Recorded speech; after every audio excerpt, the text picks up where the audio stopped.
Treatment plan the patient for a removable partial denture service. The purpose of dental treatment is to respond to the patient's needs. The patient should be interviewed to ascertain why they are presenting for treatment. This involves a description of the patient's chief complaint. The clinician should address this chief complaint with positive action before any other issues by referral or treatment for pain relief, if required, or the assurance that the complaint will be addressed by a prescribed treatment plan. This is an opportunity to get to know the patient, their needs, and expectations.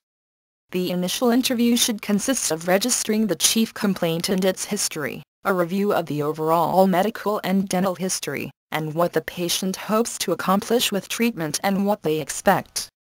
This interview will expose the uniqueness of each patient. Decisions regarding treatment are shared decisions. It is important that the patient be advised of various options that exist, and are allowed to participate in the decision-making process. Treatment planning for the partial denture begins only after treatment for emergency care. Since partial denture delivery is the final step in a lengthy rehabilitation process, each step of the treatment must contribute to and be compatible with the partial denture planned. A few typical prosthodontic options are listed in the slide, ranging from complete dentures to restoration with fixed prosthodontics. A recommended sequence of examination includes relief of pain and discomfort, a thorough and complete oral cleaning, fabrication of accurate mounted casts, a complete intraoral examination, to include charting of existing restorations, periodontal status, caries and other abnormalities. An estimate of caries susceptibility is also performed. Vitality testing and height of the floor of the mouth is also examined. Definitive cast partial dentures should never be placed when there is active untreated disease present. Following are illustrations of items that should be noted in the treatment planning process. Teeth that present questionable restorability. While all efforts should be made to retain teeth, occasionally teeth with poor prognosis must be considered for extraction, if the overall result will be compromised by retaining the tooth. Caries risk assessment and treatment of active lesions should be noted. The level of oral hygiene and patient's understanding of the disease process is ongoing throughout treatment and beyond. Failure to attain and maintain acceptable oral hygiene is a major cause of reconstructive failure. Note also the quality and quantity of saliva, and any medications contributing to dry mouth. The use of artificial saliva enriched with fluoride may be considered, along with medical referral. A thorough periodontal evaluation is conducted, with referral, if indicated. The condition of the soft tissue is noted and recorded, as well as areas of bone loss. Periodontal conditions should be controlled to the extent possible prior to partial denture construction. Teeth should be examined for the need for endodontic treatment. Endodontically treated teeth being considered for abutments should be carefully evaluated for their ability to withstand the rigorous force application of the extension-based partial denture. Occasionally these teeth may be considered for use as overdenture abutments, preserving the alveolar ridge.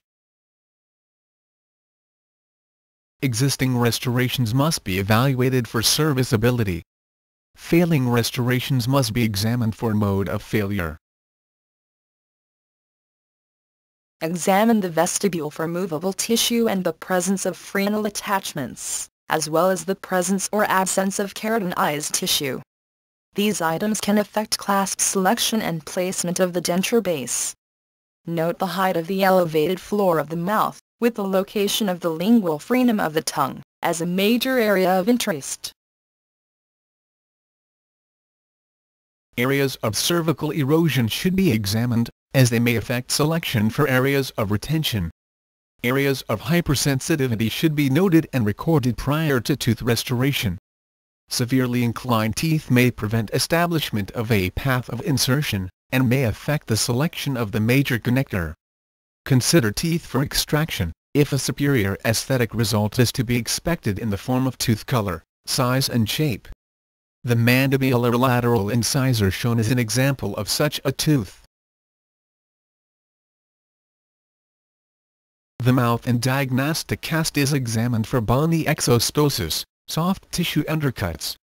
Pre-prosthetic surgery should always be considered. These anatomic irregularities will affect the patient's ability to wear the denture and may dictate component selection. For example, commonly mandibular tori contraindicate the use of a bar major connector. Extractions may be necessary for one of the following reasons. 1. The tooth cannot be restored to a state of health and must be removed. 2. Removal of the tooth simplifies the design of the partial. 3. Removal of the tooth will enhance the aesthetics. An example of this would be a retained lateral incisor. Removal of the tooth may permit better shade matching of a Class 4 partial denture, while not substantially affecting support and retention of the partial denture. Radiographic examination is important to note abnormality, root form and bone support. Multi-rooted teeth generally have a better prognosis, as abutments than a single-rooted tooth. The presence of retained roots and unerupted teeth should be noted. Teeth should be examined for digital mobility.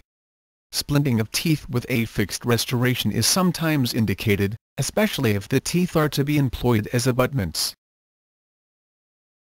Patient horizontal and vertical jaw relations are of importance. What looks like a simple case assumes a completely different perspective when the patient closes.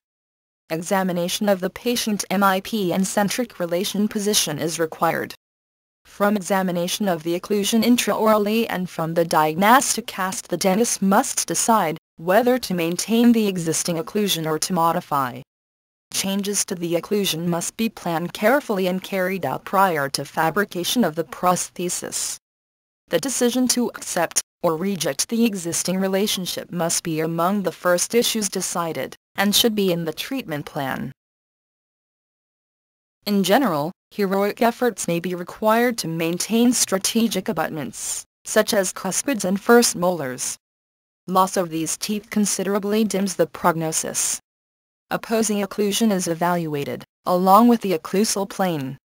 The impact of clasping on appearance and acceptance of the partial may play an overriding role in the construction of partial dentures.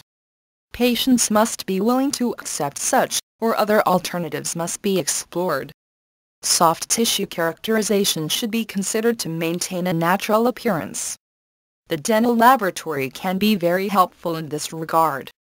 Occasionally patients will request gold teeth for the anterior teeth. These may be done very aesthetically, but require an extra fee, which the patient must pay in advance. Occasionally gold teeth from an existing denture may be substituted. Patients may benefit from orthodontic alignment of teeth. This is accomplished by having an evaluation done well in advance of the proposed treatment. Modification spaces are often impacted by the presence of drifting teeth, which can make them difficult to manage. Additionally, the presence of inadequately healed extraction sites, mobile soft tissue, large tuberosities and irregular occlusal plane can limit treatment options. Other items to note are the propensity of the patient to gag, action of the tongue, and the response to any previous partial denture. Occasionally teeth will require recontouring. This determination is best noted on the diagnostic casts. Certain teeth may have been previously restored, resulting in tooth contours, which are less than optimal. Although basically sound, the tooth must be crowned, to provide the necessary guide plane and retention required. Because of the impact of aesthetics, cantilevering and path of insertion, anterior modification spaces should ideally be restored with fixed restorations. Guiding planes must be thoughtfully planned so as not to ruin the aesthetics of the result. Good treatment planning can increase the chances of success with a removable partial denture and requires adequate time and resources to perform. It is not uncommon for the treatment planning phase to involve more than one appointment. Patients should be kept as informed as possible when any changes are contemplated or complications arise. The patient should understand that the treatment plan is only a best estimate and that contingencies may require changes to the plan. It is helpful for the patient to accept the plan without reservations. The patient should sign the treatment plan before elective treatment is performed.